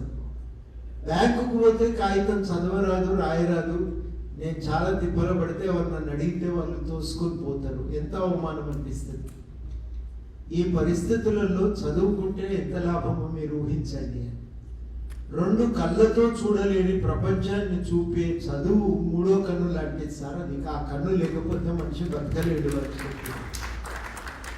అట్లాంటి ఆలోచన ప్రజల్లో చాలా స్పష్టంగా ఉంది. చదువుకోవాలనే ఆలోచన, పిల్లల్ని చదివించాలనే ఆలోచన చాలా బలంగా ఉంది. చదువుకోవటం ఇప్పుడు హక్కు కూడా. ఆ హక్కును అమలుపరచవలసిన అవసరం ఉంది. వాస్తవం ఎట్లా ఉందో మనకు మిత్రులు చాలా విపులంగా చెప్పింది. నేను దానికి అదనంగా యూనివర్సిటీల పరిస్థితి గురించి ఒక మాట చెప్పి ముగిస్తా. యూనివర్సిటీల్లో కూడా ఈ మనకు స్కూలు విద్య దెబ్బతినటంతో అక్కడ కూడా సమస్యలు తలెత్తుతున్నాయి. వాటి మీద అమ్రిక్ సింగ్ కమిటీ మనకు చాలా లోతైనటువంటి నివేదిక 97లో 98లోనో అందజేసింది. నేను ఆ వివరాల జోలికి పోను కానీ సరళీకరణ వచ్చినాక జరిగిన ఒక పరిణామం ఏంటంటే, ఇక ఉన్నత విద్య మనకు అవసరం లేదు, అది ఒక విలాసమే. ఈ విలాసాన్ని పొందదలుచుకున్నటువంటి వాళ్ళ కోసము ప్రత్యేకంగా ప్రైవేట్లో అవకాశాలు కల్పించాలి అని నిర్ణయించుకోవడం జరిగింది. ఆ నిర్ణయం తర్వాత ప్రైవేట్ కాలేజీలకు అనుమతించి యూనివర్సిటీలు తమ సొమ్ము తామే సమకూర్చుకోవాలని నిర్ణయించి యూనివర్సిటీలో రిక్రూట్మెంట్ ఆపేసింది. దాని పర్యవసానం ఏంటంటే, ఇవాళ 1200 మంది లెక్చరర్లు, ప్రొఫెసర్లు ఉండవలసిన ఉస్మానియా యూనివర్సిటీలో 350 మాత్రమే ఉన్నారు. మిగిలిన వాళ్ళంతా టెంపరీ లెక్చరర్స్. వాళ్ళకు రకరకాల పేర్లు పెడతారు, కాంట్రాక్ట్ అని, అవుట్ సోర్సింగ్ అని, పార్ట్ టైం అని. అట్లాంటి వాళ్ళు పనిచేస్తుంటే మరి మన యూనివర్సిటీలు ఎట్లా ఉంటాయో మీరు ఒక్కసారి ఊహించండి. యూనివర్సిటీలే చాలా కీలకం. మీకు ఎక్కడైనా టీచింగ్ ఫ్యాకల్టీ కావాలంటే ఏ స్థాయిలోనైనా యూనివర్సిటీలు పనిచేయవలసిందే. రీసెర్చ్ సెంటర్స్ పనిచేయాలన్నా, స్కిల్ డెవలప్మెంట్ కోర్సెస్ అమల్లోకి రావాలన్నా యూనివర్సిటీస్ కీలకం. అట్లాంటి యూనివర్సిటీ వ్యవస్థ అనేది కుప్పగొలిపోవడంతో మన ఆర్థిక రంగానికి మూలమైనటువంటి ఒక వ్యవస్థ అది నడ్డి విరిగిపోయి కూలబడి కూర్చుంది. ఇది ఇవాళ ఉన్నటువంటి పరిస్థితి. మన రాష్ట్రంలో ఇప్పటికీ కూడా అతి తక్కువ ఖర్చు పెడుతున్నాం. ప్రమాణాలు అత్యంత అధ్వానమైన స్థితిలో ఉన్నాయి. ఇవాళ తక్షణ అవసరం ఏంటంటే, ఒక్క కామన్ డిమాండ్ పెట్టవలసి వస్తే ఇవాళ విద్యారంగానికి కేటాయింపులు పెంచాలి, ఖాళీలు భర్తీ చేయాలి, చదువు చెప్పాలి అని చెప్పి మనం అందరం కూడా అడగవలసిన అవసరం ఉంది. చదువు చెప్పటం అంటే ఉన్న టీచర్లతో పనిచేయించడం, దాన్ని సరిగ్గా నడిపించడం, ఇవన్నీ కూడా చాలా కీలకమైనటువంటి అంశాలు. వీటి మీద దృష్టి పెట్టవలసిన అవసరం ఉంది. మీరు ఒక మంచి నివేదిక తీసుకొచ్చారు. అక్కడితో ఆగకుండా ఆ కార్యాచరణను ఇంకా ముందుకు తీసుకువెళ్ళడానికి ఈనాటి ఈ చర్చ ఉపయోగపడుతుందని చెప్పి నేను ఆశిస్తున్నా. ఈ అవకాశం ఇచ్చినందుకు కృతజ్ఞత. Thank you so much sir. ఒక చిన్న అబ్జర్వేషన్ చెప్పాలనిపించింది. మేము వచ్చిన తర్వాత నేను, వెంకటరెడ్డి గారు, డాక్టర్ ఎంవి రెడ్డి గారు మా ముగ్గురిని తీసుకొని మాధవ్ గారు టెస్లా కౌంటర్ అక్కడ ఉన్నటువంటి పార్కింగ్ ఏరియా దగ్గరికి తీసుకెళ్ళిండ్రు.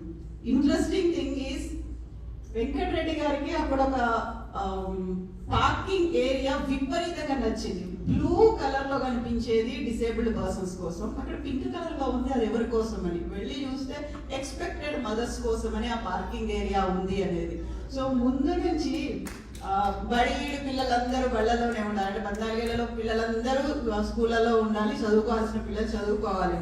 పుట్టబోయే బిడ్డ కూడా జీవం ఉంటుంది, అది కూడా వ్యక్తిత్వం అనేది ఉంటుంది. కాబట్టి నాకు కడుపు నిండింది, ఇక్కడ నుంచి నేను హ్యాపీగా వెళ్ళిపోవచ్చు, మా హైదరాబాద్కి వెళ్ళిపోవచ్చు, ఎంబీ ఫౌండేషన్లో ఈ ఫోటో నేను చూపిస్తా అందరికీ అని.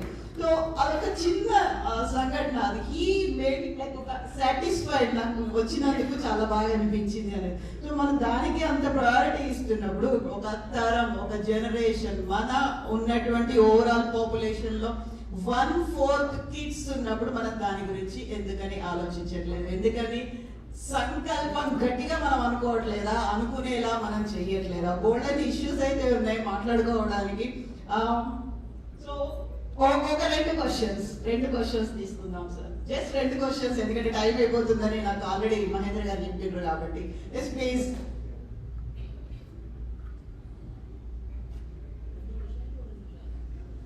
యా, 2 క్వశ్చన్స్, 2 నిమిషాలు.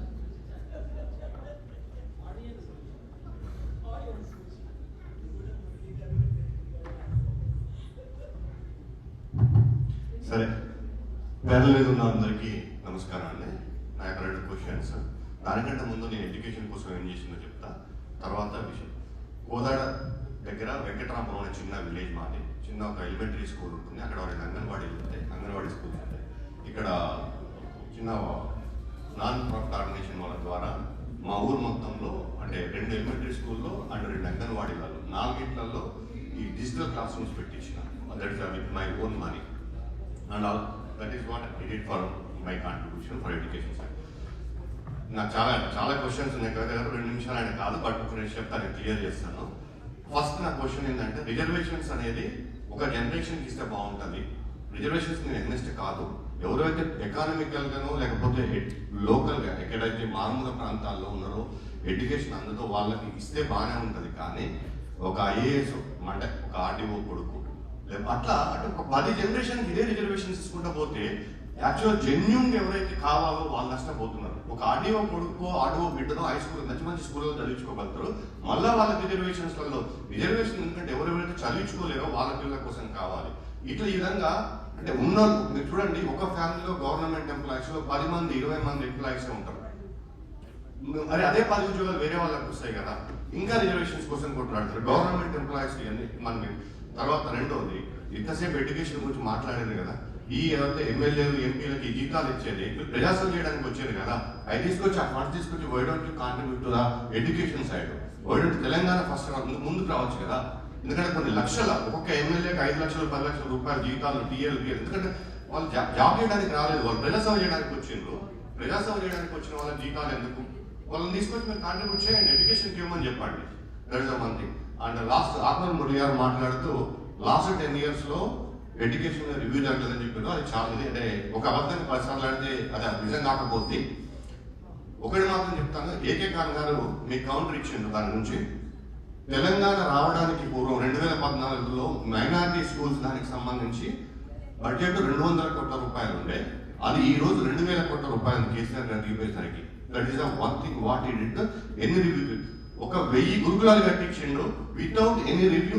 1000 గురుకులాలు కట్టించిండ. ఎడ్యుకేషన్ ఎంత చేసిండు అంటే మీకు వ్యక్తిగతంగా కేసీఆర్ గారు నచ్చకపోవచ్చు. అయితే ఈ రోజు ఈ ఎడ్యుకేషన్ మినిస్టర్ కవిత గారు కానీ ప్యానల్ బోర్డులో ఇంతమంది మాట్లాడారు. ఈ విద్యా వ్యవస్థ నాశనం కావడానికి దేశాన్ని పరిపాలించిన 60 ఏళ్ళు పరిపాలించిన మీ పార్టీలే కదా, మీ కాంగ్రెస్ పార్టీనే కదా 60 ఏళ్ళు పరిపాలించింది కదా. 60 ఏళ్ళు మీరు చేసి ఉంటే ఈ 5 సంవత్సరాలు 10 సంవత్సరాలను ఎందుకు క్వశ్చన్ చేస్తున్నారు మీరు?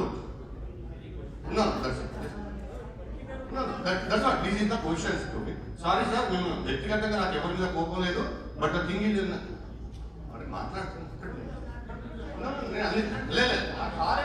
పాలిటిక్స్ మాట్లాడితే సార్ నేను కాదు, అప్పుడు మురళి గారు మాట్లాడిన పాలిటిక్స్ నేను మాట్లాడలేదు. గత సీఎం గారిని అవమానించిండు స్టేజ్ మీద. దట్స్ వాట్ నా సార్ మాట్లాడింది. రుణాలు పెట్టింది మీరు, మీరు కాదు. మీరు చెప్పండి, కాంగ్రెస్ పార్టీ మీటింగ్ అంటే మేము వెళ్ళిపోతాం. Congress party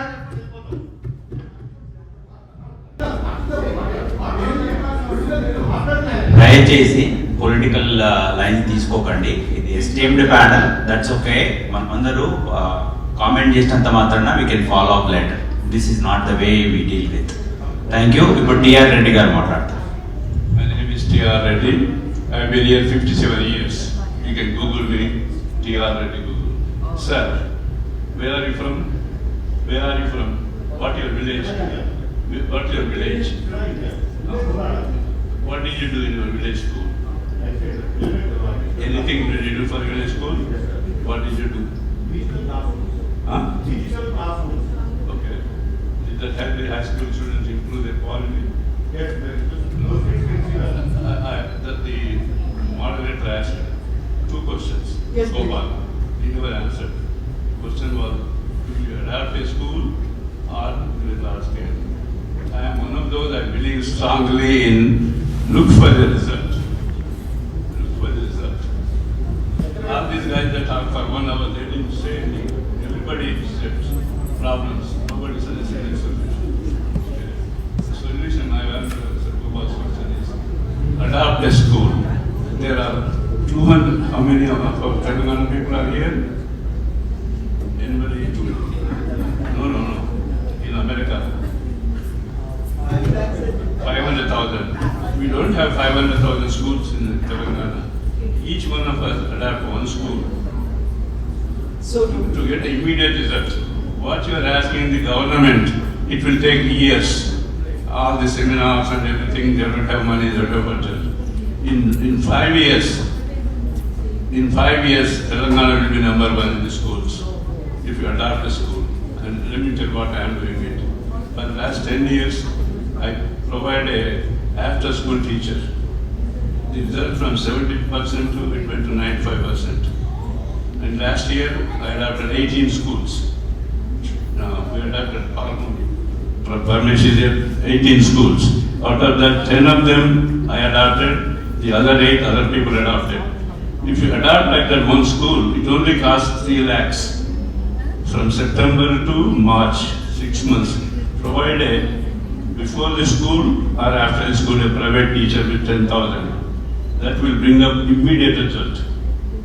Okay, that will become immediate. Have some Chimu Neturu. You Telangana guys, government, Telangana provided, they provided us this education. You guys give us education, tax-free education. Right? We went to government schools. We are here because of that education. We owe an unwritten debt to Telangana. Just pay 1,000th of it. 1,000, not even 100, not even 1. The schools will be in 5 years, it will be number 1. Okay? Yeah. Think introspectively. You know what introspectively is there? How much money we spend? American, last 2 minutes. American average per capita income is $70,000. They donate every year $4,000 average. Some may give dollar, some may give billion. How much our per capita income is? I was thinking 110, somebody corrected, $150,000. How much we are giving? Ask yourself. Okay? Just give $2,000, $3,000, the schools will be improved immediately. The missing link is the teachers, okay? Not the parents. Parents are there for very few people. Parents are there. Last example, we have my father's servant. He lives in a room in Hyderabad, 1 room, 4 of them. He sends both the children to private school. One of them he pays 30,000, the other one I pay. So please, have heart. Okay? Have heart. Think about it. If you didn't do before, do it tomorrow. Contact your village, whoever your representative, your uncle, brother, whoever, start this one. If you want to contact Sangareddy in Balmur NRI, he had one time 200 schools in Nizamabad, one time, providing teachers. He retired, but I brought him back. He's doing 20 schools. Thank you. Sorry to take it.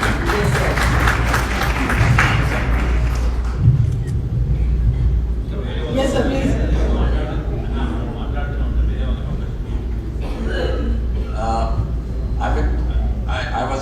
When I went to school, I went first 10 years to the street school, Veedibadi School. అప్పుడు 1940s, late 40s లో government ప్రాథమిక పాఠశాలలు లేకుండే.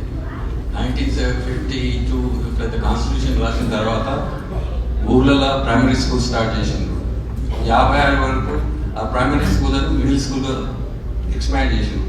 60 వచ్చిన వరకల్లా కొన్ని పెద్ద పెద్ద ఊళ్ళలో హై స్కూల్ చేసిండ్రు. అంతవరకు మన దగ్గర ఎడ్యుకేషన్ సిస్టమ్ లేకుండే. నేను 10 సంవత్సరాలు స్ట్రీట్ వాళ్ళు చదివిన తర్వాత 10వ తరగతిలో 5వ తరగతిలో హైదరాబాద్కి వచ్చి స్కూల్లో జాయిన్ అయినా. అప్పటివరకు నేను రెగ్యులర్ స్కూల్కి పోలేదు. ఇప్పుడు అందరూ డబ్బు చాలా ఇంపార్టెంట్, కానీ డబ్బు the only one is going to solve hour problem. Commitment కావాలి. మీరు ఉన్నారు కదా టీచర్లు లేదా నాకు చెప్పిన పెద్ద బాగా శిక్ష చదువుకున్నానని చెప్పిండు ఫస్ట్ 2 years. తర్వాత ఆంధ్ర మెట్రిక్ చదువుతూ ఆయన నాకు నెక్స్ట్ 2 years చెప్పిండు. ఆయనకు మాకు మేమంతా క్లియర్ లెర్నింగ్ ఇట్లా నిలబడేది ఓడిసకున్న హైట్ని బట్టి మొట్టమొదలు ఆ నుంచి మొదలు పెట్టి 1 నుంచి 100 చెప్పి 1 ఎకర్ నుంచి 20 ఎకరాలు చెప్పి తర్వాత సెకండ్ దినమంతా ఇదే పని మాకు. ఆ విధంగా మేము ఎక్కువ నేర్చుకున్నాం క్లియర్ లెర్నింగ్. అంటే ఎడ్యుకేషన్ సిస్టమ్ ఎలా ఉంటే 10 సంవత్సరాలు ఒకటే మొత్తం తెలంగాణ ట్రాన్స్ఫార్మ్ అయిపోయింది. ఆ రోజులలో అప్పుడు ఇంతమంది ఎడ్యుకేటెడ్ పీపుల్ లేరు. నా చిన్నతనంలో మా ఊళ్ళో 3 చదవడం రాయడం. So what I'm saying is money is an important element, but money is not the only thing. We need commitment from the people and parents. Thank you. Exactly, sir. So నేను ఒక 2 చిన్న అబ్జర్వేషన్స్ చెప్పాలనుకున్నాను. యాక్చువల్గా reservations గురించి మాట్లాడినప్పుడు public representatives గురించి no sir అది కాదు నేను అన్నది. యాక్చువల్గా ఈ మధ్యకాలంలో ఎమ్మెల్యేలు ఎంపీలు వాళ్ళకి ఎన్యూర్ అయిన తర్వాత వచ్చేటువంటి పెన్షన్, అక్కడ ఎమ్మెల్యేలకు వచ్చే పెన్షన్, ఆ తర్వాత ఎంపీలకు వచ్చే పెన్షన్, 2 పెన్షన్లు తీసుకుంటారన్నది. సో ఆ 2 పెన్షన్లలో ఒకటైనా వదులుకోవచ్చు కదా, ఒకటి వదులుకుంటే దీనికైనా హెల్ప్ అవుతుంది కదా, అదొకటి. అండ్ ఈ మధ్యన సోషల్ మీడియాలో విపరీతంగా వైరల్ గా స్ప్రెడ్ అయింది, సర్క్యులేట్ అయింది. ఒక గవర్నమెంట్ స్కూల్ టీచర్ కి ఎలిమెంట్ స్పెల్లింగ్ రాయరాలేదు, చెప్పరాలేదు. ఇన్స్పెక్షన్ కోసం వెళ్ళిన తర్వాత చూస్తే ELE అది కూడా రాయరాలేదు. యాక్చువల్గా ఎలా రాస్తారో కూడా తెలియని టీచర్లు ఉన్న కాలం ఇది. మీరు చెప్పినట్టుగా ఒక కమిట్మెంట్ అనేది ఉండాలి, giving back to the society. ప్రతిసారి ఒక వ్యక్తుల మీద పడుతున్నామా, సివిక్ సొసైటీయే ప్రెషర్ చేయాల్సినటువంటి అవసరం ఉందా, బోర్డు ఉన్నాయి. సో మురళి గారు మీరు ఆన్సర్ చేయాలి, because you are representing government here. యాక్చువల్గా రికమెండేషన్స్ ఉన్నాయి, ఇంప్లిమెంట్స్ ఉన్నాయి అంటే మీరు ఏం చేస్తారు?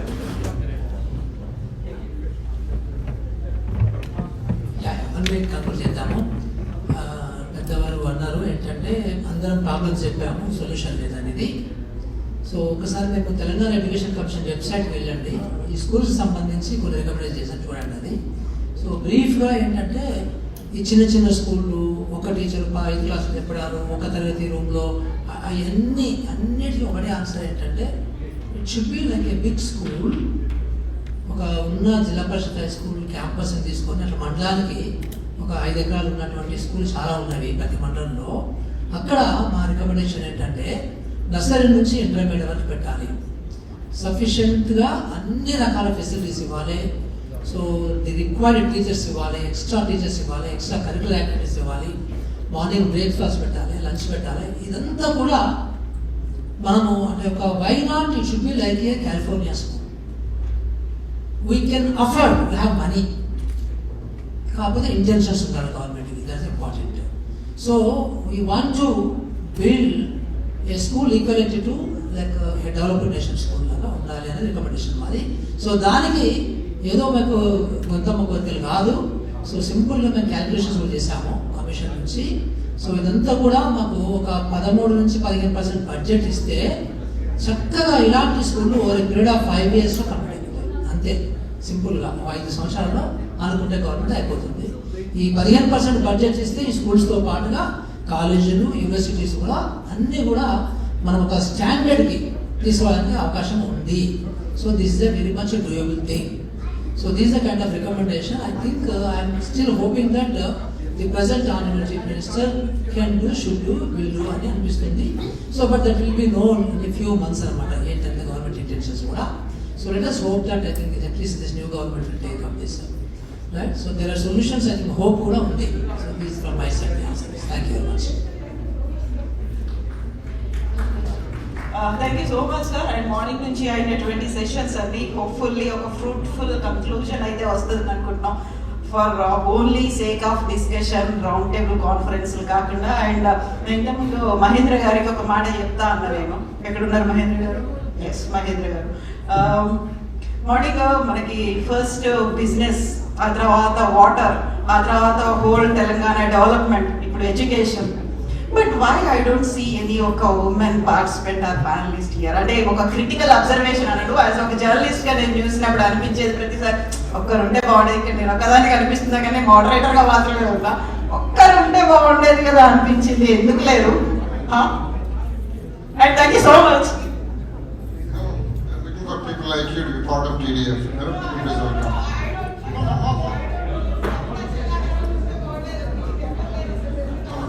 People who are well versed in it.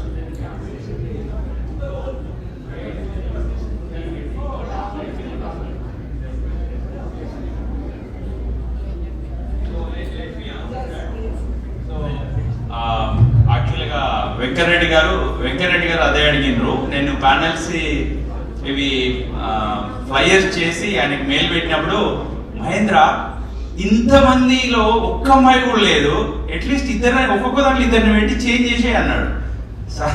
చేయడానికి ప్రయత్నం చేసినాం. ఇండియాలో సోషల్ ఇంపాక్ట్ గ్రూప్ డైరెక్టర్ గారిని మనం ఇన్విటేషన్ పంపించడం జరిగింది. She couldn't come. There are many people like we reached out but they couldn't make it. Obviously women come with more responsibilities. We respect their achievements, but at the same time like this is what we could get, but I am also for it, but next time we will try our best. That is one of the thing we could request you to excuse us. Yeah.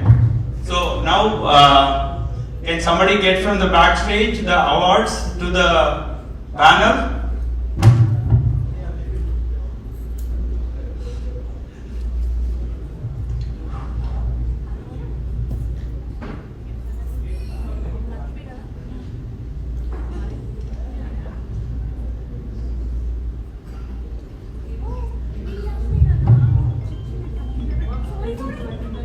Sorry about that.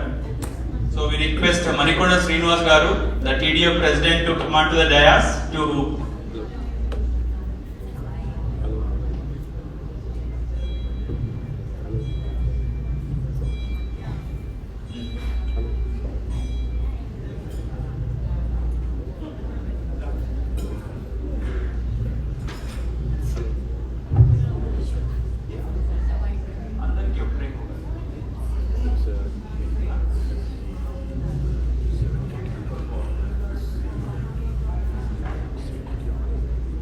This is our last panel. Today 10 o'clock కి start చేసుకున్నాము. నిజంగా కూడా ఇది ఒక పండుగ వాతావరణము. ఈ convention మొత్తానికి ఈ ప్యానెల్ తోటి కంక్లూడ్ చేస్తున్నా కానీ మనం అన్ని ప్యానెల్స్ డిస్కషన్స్ రికార్డ్ చేసినాము. మేము we promise that we summarize and we come up with a booklet. So this will gonna serve as a roadmap to the future of the Telangana. ఈరోజు మన శ్రీరామ్ భద్రే గారు ఇండియా నుంచి వచ్చిర్రు all the way just to discuss this and he has presented like a 1 hour session and దాన్ని కూడా మేము we will treasure it and at the same time we promise that all these discussions will be documented and we will bring up as a booklet and present it in the Pravasi Telangana Divas. పొద్దున్న నుంచి present చేసిన speakers అందరి బయోస్ కూడా book లో వస్తాయి. So as requested and but we also plan for that and Kodandaram.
Request president గారిని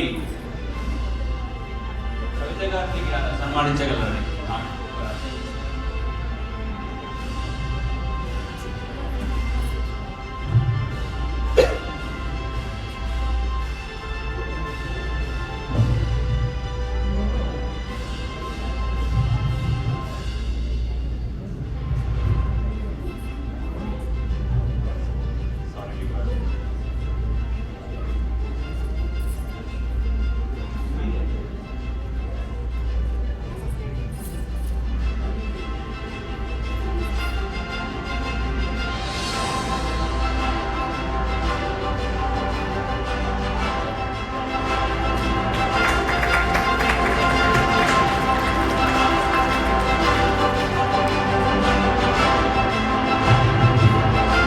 Thank you very much, sir.